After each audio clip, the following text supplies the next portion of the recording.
कश्मीर के वजीर आला और नेशनल कॉन्फ्रेंस के लीडर उमर अब्दुल्ला ने इंडिया इत्तेहाद को लेकर बड़ा बयान दिया है। उन्होंने कहा कि इस वक्त ये गठबंधन यानी इंडिया अलायंस लाइफ सपोर्ट पर है और अंदरूनी कलह भी है।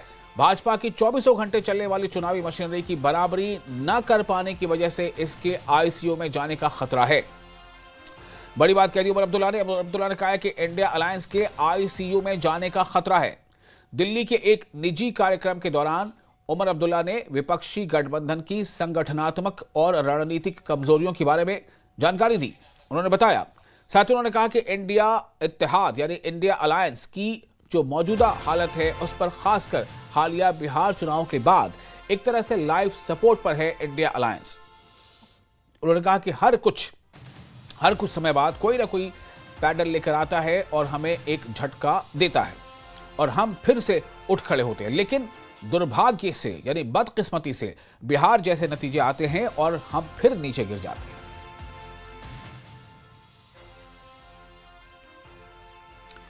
तो इस तरह की एक बड़ी खबर आपको दे रहे हैं। जम्मू कश्मीर के वजीर आला और नेशनल कॉन्फ्रेंस के लीडर उमर अब्दुल्ला ने इंडिया अलायंस को लेकर बड़ा बयान दिया है, चूंकि खुद उनकी पार्टी भी यानी कि जम्मू कश्मीर नेशनल कॉन्फ्रेंस भी इंडिया अलायंस का हिस्सा है। तो ऐसे में उमर अब्दुल्ला का ये कहना वो काफ़ी सवाल खड़े करता है।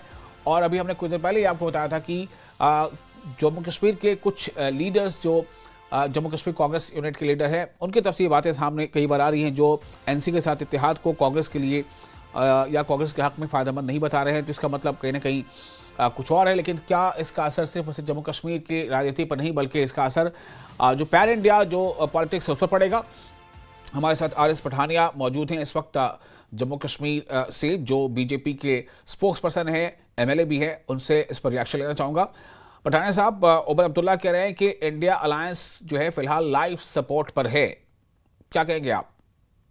देखें, देर आए दुरुस्त आए। अब जो मैं थोड़ा सा मेरा पहले भी कहना था जी जी जी आप बोलें।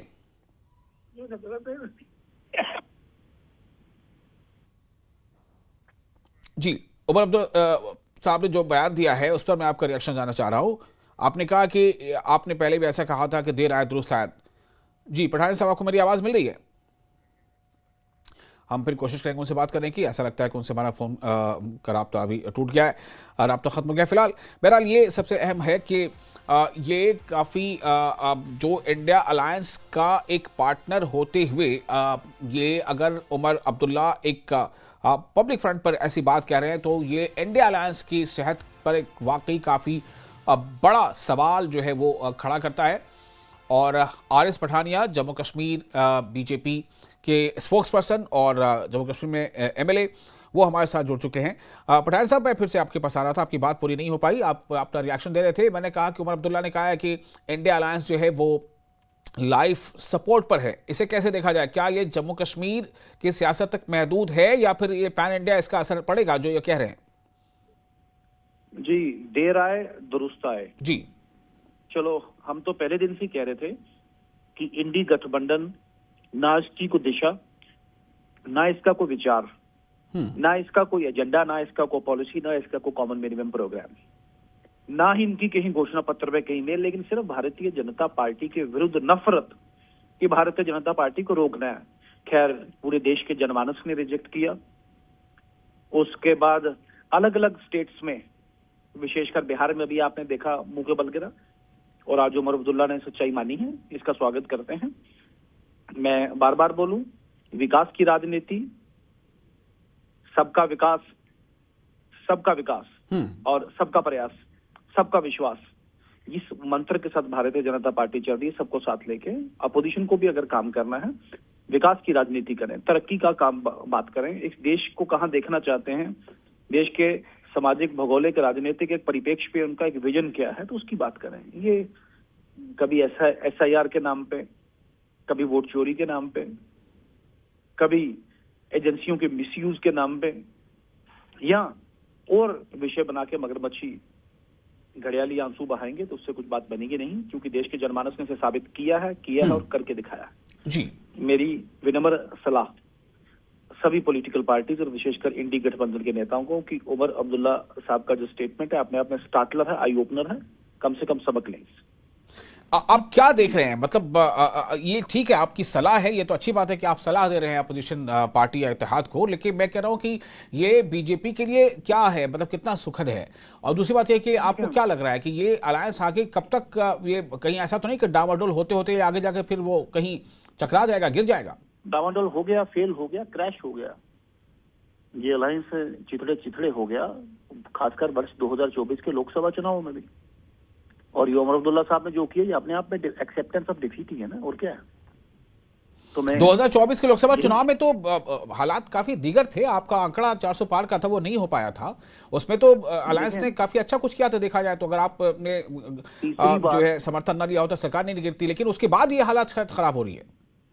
तीसरी बार इतनी बड़ी एंटी इनकम्बेंसी के बावजूद भी, सब पॉलिटिकल पार्टीज के एक मंच पे आने के बावजूद भी भारतीय जनता पार्टी पूर्ण बहुमत से एनडीए अगर गठबंधन सरकार में आया है तो मुझे लगता है there is a point to make. जहां चूक रही, जहां स्कोप रहा, उसे इंप्रूव करने की कोशिश की गई। बिहार में आपने देखा हमने अपना वोट शेयर भी बढ़ाया है और ओवरऑल जो पार्टी के आधार में भी बहुत बड़ी वृद्धि देखने को मिली है। तो ठीक है, there is always room for improvement. आपने ठीक कहा, जो थोड़ा बहुत नीचे रहे हैं वो हमारे लिए एक सबक का एक केंद्र, एक विषय, एक सबक जरूर रहा है। उससे हमने सबक जरूर लिया और आगे भी भारतीय जनता पार्टी अपने आप को रीमॉडल, रीजिजल और रीड्राफ्ट अपने आप को करेगी। देश की सबसे, बल्कि दुनिया की सबसे बड़ी political party Bharatiya Janata party इस देश के राजनीतिक, सामाजिक परिप्रेक्ष्य में और खासकर अंतर्राष्ट्रीय परिप्रेक्ष्य में जी बतौर अर्थव्यवस्था भारत को कहां देखना चाहते हैं, अपने आप में एक डिफेंस लीडर के तौर पर भारत को कहां देखना चाहते हैं, दी फाइट अगेंस्ट हंगर में भारत को हम कहां देखते हैं, दी फाइट फॉर क्लीन एनवायरनमेंट में भारत को कहां देखते हैं, दी फाइट अगेंस्ट डिजीजेज, एक सेहतमंद, एक पूरा दुनिया, पूरा विश्व की स्वास्थ्य ठीक हो, वहां भारत का एक ग्लोबल प्लेयर है, भारत को कहां देखते हैं। इन सभी को मुझे लगता है इन सभी विषयों पर भारतीय जनता पार्टी काम कर रही है। आने वाले दिनों में इसमें मैंने कहा कि संकल्प से सिद्धि को लेकर इसको आगे जाने की बात करेंगे। चलिए, बहुत शुक्रिया आपका तमाम जानकारी के लिए, तमाम बातचीत के लिए। तो आपने सुना कि बीजेपी के तर्जुमान, जम्मू कश्मीर बीजेपी के तर्जुमान और एमएलए आरिफ पठानिया ने इस पर जो अपना रिएक्शन दिया, उनका कहना है कि ये ऐसा होना ही था और उनका ये कहना है कि अभी ये शुरुआत है, आगे जाकर ये बिल्कुल क्रैश हो जाएगा ये जो गठबंधन है।